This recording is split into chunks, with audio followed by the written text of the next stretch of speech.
Living alone has its perks. You wake up when you feel like it, hang out at night, eat when you want, do what you want, when you want. It's great not having to worry about anyone but yourself. But I feel like I want to give back to my community now. So I decided to volunteer at the Masjid Weekend School and teach some kids how to read Arabic and Quran. Some of my fondest memories growing up were at weekend school, so this is going to be interesting considering it'll be my first time there not as a student, but as a teacher. I hope the kids don't do to me what I used to do to my teachers. Hopefully not, considering I'm friends with their dads. Though it was a little rough in the beginning, I didn't feel that I did too bad of a job. Eventually we got into a rhythm and the kids even seemed to be enjoying themselves. But then towards the end of class, I received a call from a good friend of mine. I could tell the kids were getting bored, but I didn't really care too much since their parents were supposed to pick them up in 10 minutes anyway. So I told the kids to just take a break and relax until I finished my call.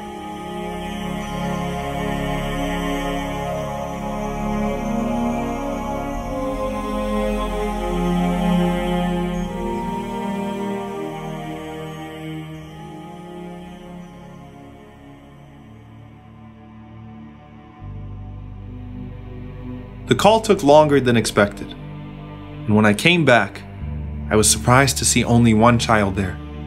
When I asked him about the other boy, Samir, he said he was bored and decided to leave the mosque alone. Oh no. Oh my God. Though I'll never forget how I felt, the moment was a blur. I didn't know where Samir went or what to do or how to find him. My heart was racing and all sorts of terrible thoughts were going through my mind. Then I remembered that I left another child at the mosque, so I had to go back and make sure that he didn't run off as well. As I ran back to the door of the mosque, right in front of me was Samir's father. And he could obviously see I was distressed, so when he asked me what happened, I told him that Samir left while I was on the phone and I wasn't paying attention and I couldn't find him. And at that moment, I'd wished I never even existed. It was a nightmare scene out of a movie. Though the boys were found, every time I think back to this incident, I get mad at myself for being so irresponsible and for not paying more attention to those kids. I knew that if I had been at work, I wouldn't have answered my phone in the first place. I obviously didn't know what it meant to be in charge of a couple of kids, and I seemed irresponsible in the eyes of Samir's father. He saw me as a teenager who needed to grow up, and he was right, and that was my last day with Samir. When he heard the story, my uncle told me to take it easy on myself, but to realize that responsibility is not limited to parenting or being a husband or a paid employee. We have to be careful with everything and everyone that Allah has put under our care, even if for a moment. The Prophet, peace be upon him, said, "Each of you is a shepherd, and each of you is responsible for his flock." And that day, those kids were my flock, and I failed them. Personal accountability is stressed throughout the prophetic tradition. And we usually think of it solely in terms of spiritual matters like worship and sin.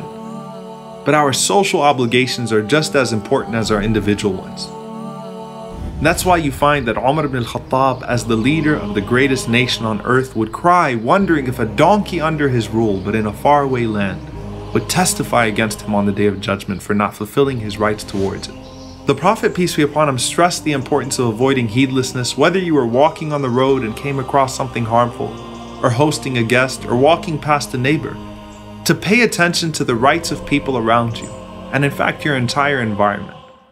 And when people give you a task or trust you with something, don't disappoint them. Anas radiallahu anhu says that one time the Prophet, peace be upon him, sent me on an errand and I got caught up with the other kids and started playing with them.